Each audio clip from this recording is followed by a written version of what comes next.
This year's draft is filled with talent. And James, these guys are number one in the number two business. Looks like Cellino has made their pick. That unit's not efficient. So the AC unit? Yeah, that's a safe pick. That'll be our choice. And Lucas from Cellino Plumbing has his first pick. Thank you, Roger. With the first pick, Cellino Plumbing Heating and Cooling would like to select the 14-seater AC unit with the free UV air filtration system. No surprise with that pick, Rob. You're right, James. I can only imagine how the fans of Buffalo are reacting to this. Free UV light. Wow. And it's great for killing viruses and allergies. We already had the best warranty in the industry. Did they just throw a furnace through the table? You've got to be kidding me. For same-day professional service, call Cellino Plumbing, Heating, and Cooling at 68-FLUSH. Folks, welcome to the show where it's not about next week's trailer. It's not about last week's review. It's about this week's episode. And we are breaking down, obviously, a crazy, controversial episode of The Last of Us Season 2, the second episode of the season. Mr. MAJKA, no rest for the weary as far as Jackson, Wyoming is concerned. We got right into it this week. Probably the biggest episode of the series so far. Yeah, I would say, I would like to make a formal apology, Maniac. Here, I need to put a hand up. I'm good at. I'm just gonna do it here. All the game people I talked about last week. I was like, what are the people that played this game worried about? Like, what is the issue here? All this, like, we had a bunch of different topics. Then we got to this episode and what they needed to execute here, and I see why everybody was high tension, because this was such a pivotal episode. Like you said, the most important, most vital, and one of the best episodes of this series so far. It was great television. Folks, always a reminder, What's Trademark Watching brought to you by Cellino Plumbing and HVAC. Dial 716-68-FLUSH to get your plumbing, HVAC, electric solution today. But yeah, MAJKA, you were right. This was obviously a massive episode. So real quick, and we're going to get into spoilers very momentarily here. So if you haven't seen it somehow, definitely bow out. What did you know, like, going into this one? Did you know that Joel died? I knew absolutely nothing. So I was in complete, like, I read that, like, as the episode, it was pretty evident what was going to happen pretty early on in the episode, but I had no idea until it started going. And then I'm like, shit. But then it just, the way everything about it is just, like, shocking to me, honestly. Like, and I can't imagine. That's what I wanted to say too, is if you played this game, I don't know how I would have went back to this video game after this. Like, this is, like, insane storytelling, an insane moment in television history in general. But no, I had no idea. Complete shock. What about you?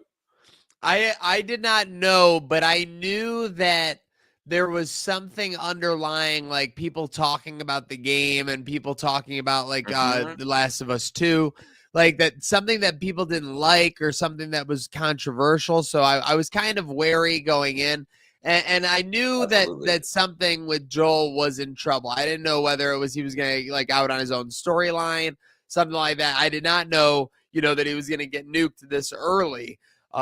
Again, spoilers in here on What's Trademark Watching as we're talking The Last Season 2, Episode 2. I got the hiccups. I'm getting, like, fearful of what we're talking about. But yeah, we get right into it. Obviously, MAJKA, we're in the middle of the blizzard.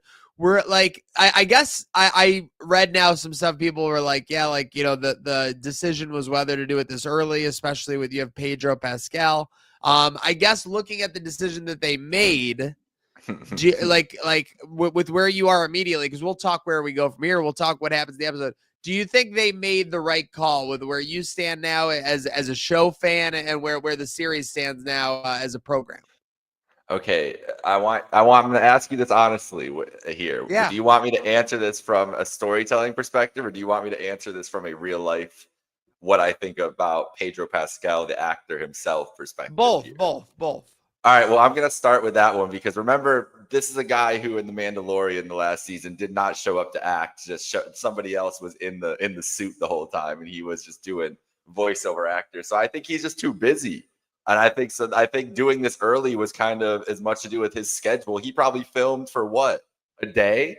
He Yeah. probably did all that. He probably did that one day. It was the same. It was the same hairdo he had going on from the first episode. You know what I mean? The same slick back thing. He was probably out there for one day and got out there. I mean, this is a guy who's filming could be the biggest movie of this entire year that coming up, and everything else. Like, priorities shifted for Pedro Pascal here. The Mandalorian and Grogu, I think, was filming other things like that. So I think it came down to scheduling as much as anything else going into the storyline, which is unfortunate if people, especially true fans of this game and the story and everything else, wanted it and expected it to be extended a little bit longer than just this second episode. But also just for Max and for HBO, like, to have the one episode set up, kind of how we talked about it last week, to reel everybody back into the world and everything else, and then deliver this kind of like insanity in week 2 is good marketing for the rest of the season, I think. So I think it's effective, but I understand why fans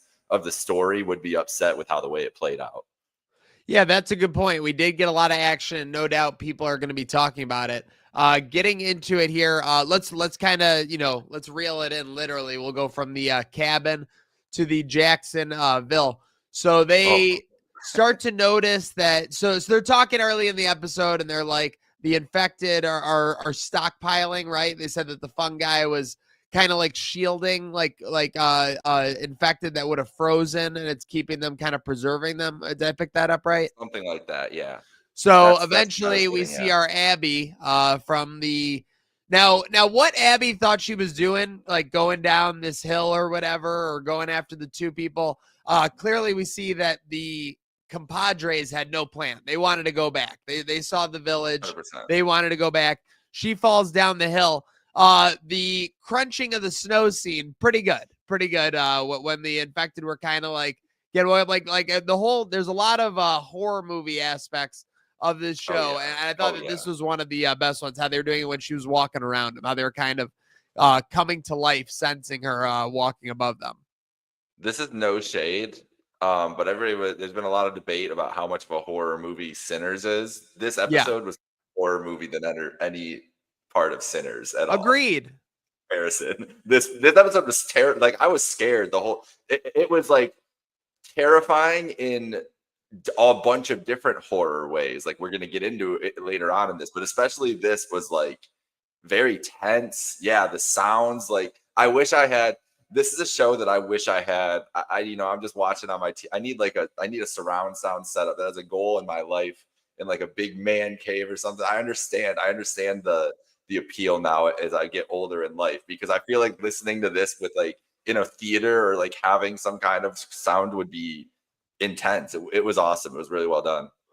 Yes. And then she's stampeding down the mountain. And this is where, again, like if you really want to be like, what the hell, like, runs right, essentially. She's dead to rights. The fence is breaking down. It's a great sequence where she's in the building, then the fence is getting pushed against her, everything like that. But Joel is the hand that reaches out and saves her. And again, if you're gonna poke a hole, this is the most susceptible part, right, Micah? I mean, crazy coincidence that she just kind of ends up, unbeknownst to her adversary, in the lap of the person that she's kind of hunting at this time, who for all intents and purposes, from what we've seen, is always like hyper aware and aware of his surroundings and everything like that. And all of a sudden, she kind of gets the drop on him there.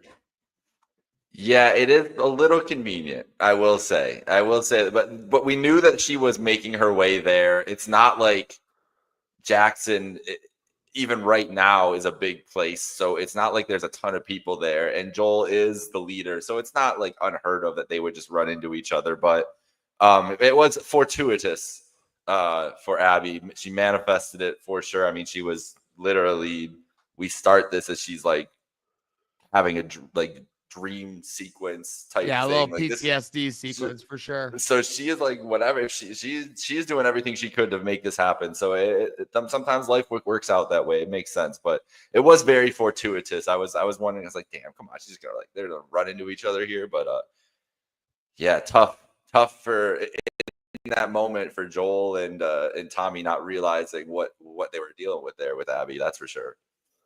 Yeah, for certain. And then like we just look at, let's see, I got some good feedback on the episode here with some imagery. Let's see if we can get this pulled up for our Ooh, online viewers here, streaming we on love some Facebook, imagery. YouTube, Twitter, but some good like just these shots during the I mean, it Blizzard was battle. beautiful, Now, dude. now Like this, the tactics were amazing. Talking about the Blizzard battle. They had all they their were shit ready. figured out. They knew what they were doing. They were ready. Like another HBO show, Game of Thrones, when like everybody got like police were getting sieged and everything else. They were never as organized and set up as the group in Jackson here were. They got everybody underground they needed to right away. They're like, all right, take care of it. We need to, whatever. And then they're just well-oiled machine. Now they knew that they were going to take some casualties, but they were taking out big chunks, big hordes.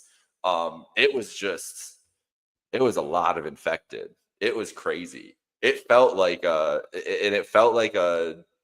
true like zombie movie, zombie invasion, like White Walker invasion. Like it was terrifying. And those things are they're ugly. They really are they're terrible to look at, man. They did a good job making those appealing. monsters. I was seeing from some people online, they were saying this is kind of hard home vibes compared with how like horrifying and everything was. I thought that was a good comparison for sure. For sure. Yeah, absolutely. They're HBO.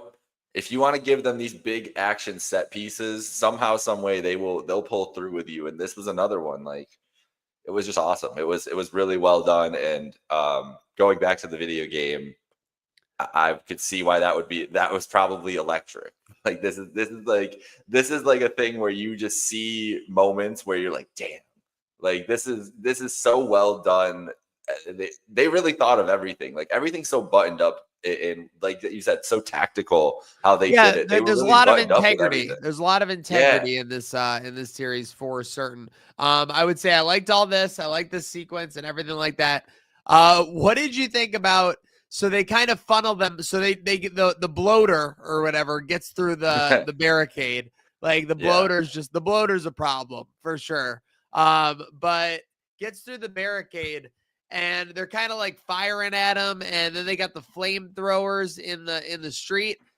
What'd you think about the two guys with the flamethrowers that just ran away like the second they saw like the people coming? I thought that was kind of like I thought it was pathetic, but also realistic. Pathetic, but that's realistic. what I'm saying. Sometimes in life you are dealt with fight or flight, right? Like it's the truest response. And those guys in that moment faced with sudden death were like, nah, we're out. It happens. It is realistic. I agree.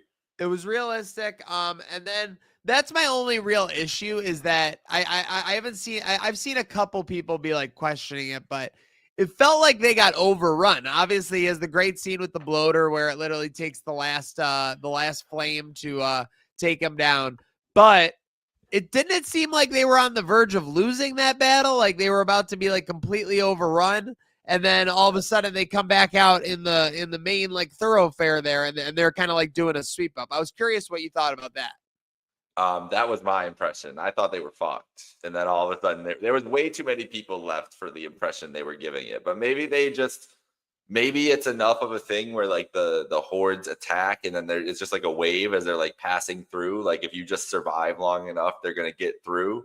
So they just are good enough survivors. And these people, like that's the whole point, right? Like they're all extremely talented survivors. That's why they've gotten to this point. But it was like, like I thought this seemed like it was like a doomsday scenario. Yeah, no, I mean when they're coming through and they're running around the city, like we thought there was gonna be a huge. They were flooding in, like maybe your toilet or something floods when you need help from Cellino Plumbing and HVAC. But yeah, very odd. That was one again. I think the rest was so well done that you kind of can overlook a little bit of a snafu there.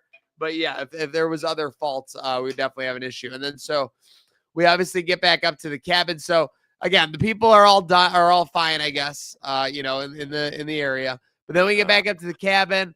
We've got Joel, Abby in the cabin. Like it's kind of an interesting breakdown. Like she kind of has to explain to him who she is and everything. I guess this is done a little bit differently in the game. So I guess in the game, What happens there? I guess in the game, everything happens the same, except she doesn't explain who she was, and you don't find out until the end of the game. Who she is, even? Yeah, that her dad was murdered in the thing. So you're going through the whole game thinking that she's just a random, a kind of a random villain. Oh, and by the way, I guess in the game, she's like super jacked, like literally like mutant level jacked, and that's why like all these people are following her around, like they're kind of like her followers. That's what I was looking up from the thing. But well, you can see, but obviously it makes sense with the show. You can't do that when everybody already has played the game. Like you can't be like, "Who's Abby? What's she gonna do?" And yes, you have to go different when people know stuff that's coming for sure. Exactly. So you have to give her the little villain origin speech that we get in every movie. Like, this is my evil plan. I've been following you this whole time. I'm motivated by my revenge, and it makes all the sense in the world. But that would be crazy if you're playing that game and not know, like, Joel just gets whatever happened, and we're at this point. I guess we can go there, but Abby just being who she is and not knowing like why she's doing what she's doing that's wild. That's a crazy ass reveal. That's a crazy ass like A level, S level tier. Yeah. Oh, I guess people were going nuts, like protesting the game and everything when this happened. So, So my question for you, and I guess I'm gonna say that you're gonna say like yes / maybe, but did they land this overall? I mean, they're talking about it. We're in for this week. So I guess they did, right? Yeah, they landed it in this moment, but I feel like this third episode has more pressure on it than any episode.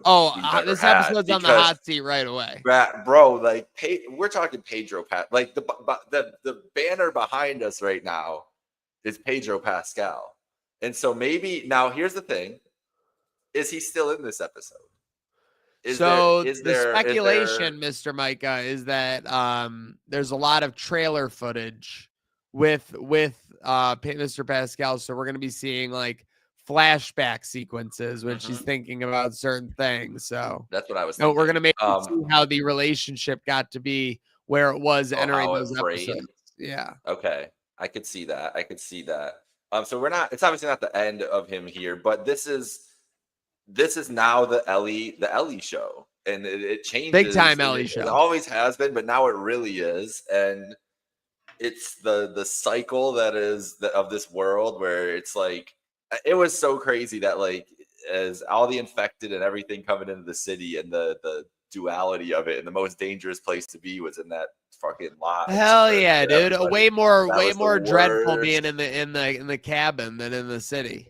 And it's like, what are you people doing? Like, go fight. You're all like, humans are just getting murked left and right, and you all are just mad at each other up here in this cabin in the woods. And now, what are we doing? So that leads to my last aspect of the entire situation. Do you think they should have had Joel like explaining more to Abby why he did what he did? Because he didn't really put up much of a verbal fight. He kind of was just like, oh. Like, that was your dad? Like, well, we'll get on with it already. Like, he could have easily been like, hey, I was trying to save, my daughter equivalent, like, One of the recaps I watched made a great point about this, and it stuck with me through there. He didn't feel bad about it. He just did it. He didn't want to apologize. He wasn't going to apologize because he didn't feel. He did what he did to save Ellie. Like, he felt vindicated in that moment. He's like, I don't care who you are. And he tried to defend himself. He said, like, I gave you a life, and she was like, what kind of life? And like, that's fair, whatever. But even with like, what kind of life were you gonna have in this crazy ass world, anyways? Too like, it's something to be angry about. But Joel didn't. The main thing, he wasn't apologetic because I don't think he felt bad. I think he still felt confident in his decision, and if it meant that he was gonna died right then and there, then whatever. At any point you could die out in this world. That's the thing. So you kind of have to just be decisive and just hope that you're right and go forth. You can't worry about it. When you start worrying about it and start thinking about how you mess up, that's how you turn into Abby, who instead of fighting and helping people and do it, and all these people that could have made a difference, all these skilled fighters that are just stuck in this cabin up here instead of fighting off, that's where it all gets lost when you start going there. So it was great Agreed. in that sense. Amazing, like so well done. Yes. Yeah, no, I agree. I agree with everything you said there. And yeah, The Last of Us, again, an interesting thing to have to do. I mean, Joffrey died in season 4, episode 2 of Game of Thrones. So, we'll have to see, how they play this off. But I think it'll be very interesting. It should be, I think they know that they're going to be on the hot seat going into this episode after losing a Pascal. So I think they're going to want to make an impact. I think we're going to see more infected than ever.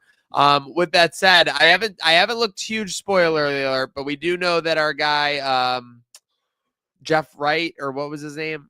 Jeffrey Wright. Yeah. Jeffrey Wright. Yes. Sorry. Jeff Wright and Jeffrey Wright sound like two different people. But we do know that he's in there, and they talked about visiting him in Seattle. So it sounds like we are going to be on our way to the north, even more northwest, MAJKA. Seems that way. Before we go on to this next episode, though, we do have to talk about like how terrible it was watching Abby go off on our boy. Yeah, they did us a favor. They cut out the middle a little bit when it's like brutal, like thing. But they came back and she just had the fists of like blood basically. Like crazy. That was the other horror element I was touching on earlier. Like just seeing that she was not gonna do. He wanted to just be over. He knew he was gonna die. And she was like, no, this is going to be. She wanted to stretch it out. Crazy. Yeah, she definitely wanted to. Crazy. But the trek to the northwest. So what is the dynamic going forward now with Ellie? Like they didn't. I'm assuming that we're gonna have some kind of broken city, right? Like from the Jackson situation. And I'm assuming it'll best value them to go to the northwest, and she's gonna be. I don't know if she's going to tell, well, Joel's dead, so she's going to need to tell everyone what happened there, but I don't know if she's going to tell people that she's motivated by broken. I don't know. But I don't know if she's going to tell people that she's motivated by the revenge, that she knows who it is, etc. like that. Cause she might try and compartmentalize that, I guess. But yeah, I mean, it's Abby versus Ellie from here on out. And I guess humans, bigger feud the rest of the show, humans versus infected or Abby versus Ellie. I know that's the worst thing is they're always going to get caught up and they're going to lose. Does Ellie find a way to finesse and go with them and be whatever, I'll just go with you at this point. I hear you. Is she is that what she says? You know what, Ellie, you were right about, or Abby, you were right about Joel. He was a dick. No. I'm not saying for no. I'm not saying for good. I'm saying I agree, but they would never trust her. They saw how she was acting. That's fair. I mean, she did say I think she did yell. So she's gonna kill you. She's I'm gonna kill you. I'm gonna kill all of you. Yeah, so. I just gonna be like. But if she has any inkling of where they're going or where they could be going, then I feel like you're right. She compartmentalizes. Doesn't just says that Joel's dead, and then says I'm gonna go get help or something in Seattle. I know somebody there. She's just gonna lie about what her intentions are to go to Seattle. I think, but she'll find out. That's what I'm saying. She's not just gonna tell everybody that I'm going to Seattle and we're murdering those fools when we get there. She's gonna definitely. But maybe one of them will sense that something else is amiss. Maybe it'll be the guy who was going on patrol with her or whatever. Yeah, one of them's gonna be she's not telling the whole truth. It has to be unless they're all just dumb. But because she's not gonna be she's not going to be in a sound state of mind in this episode by any stretch of the imagination. She already hasn't been. And now she's going to just be off the deep end here. Who knows what she's going to do? Yeah. Very interested to see. Obviously, new episode tonight to catch us up on what's Train Arc Watching Housekeeping. So we got Andor has debuted. We got to catch up on that. And then we got Thunderbolts coming out this week. Yeah, I'm going Friday night, 7 How are they going to battle this Void guy? The Void's tough. The Void really has OP. me questioning how we even have a movie here, honestly. I think they have to appeal with him, the Void, Sentry, he floats back and forth between a good and bad guy in his lore. So it might just be a thing where they just get murked but appeal to him not being a bad guy or something, or fighting it off. I really don't know. I've intentionally avoided seeing The latest trailer I did not watch. I don't know. avoided I all really don't know speculation. shit. I really don't know. I don't shit know about much anything. about the guy. I just know that I think he's gonna start. With I just them watch and then him. turn I just on watch them. him. I just watch him I don't ink blot a couple people, and I'm like, how do we Yeah, even have like exactly. how do we even I have see a him movie floating here? around ink blot, flying and ink He's blotting, and I'm like, what are you gonna do? plotting and ink blotting and plotting. It's gonna be fun though. I'm excited. I also went to see Revenge of the Sith last night. Great flick, incredible thing to see on theaters air on the big screen again. Maniac. It made 25 million this weekend. Crazy. That's crazy. And That is Sinners fucking up at crazy. like Sinners up at like 45 million this weekend, almost matching last weekend. That's big weekend for a that's movie. equally crazy. Yeah. Wow. Okay. Well, theaters Might be are back that. for sure, just like vampires are, even though they weren't horror movie filmed. With that said, we hope you're not horror movie filmed. This episode was, sorry to interrupt you. This episode was way scarier than Sinners. Oh, 100% there, because there were way Way less scenarios. You're scarier. right. Except for the 2 to 4 jump scares in Sinners, nothing was really scary. Like the vampires were more like spooky. Like that's what I you were would having fun. You were having fun. They were just Yeah. like the omnipresent terror. This one was say. just like Fun terrible. pyres, fun pyres for sure. Fun pyres. Yeah. Yes. Okay. Well, make sure you're taking a bite out of life and having fun fire with us on What's Trademark Watching. Brought to you by Cellino Plumbing and HVAC. Like we said, we'll be back with Andor reviews and Thunderbolts on the way, as well as the rest of The Last of Us Season 2. So stay tuned for that. But most importantly, just remember, it's not about next week's trailer. It's not about last week's review. It's always about next week's episode.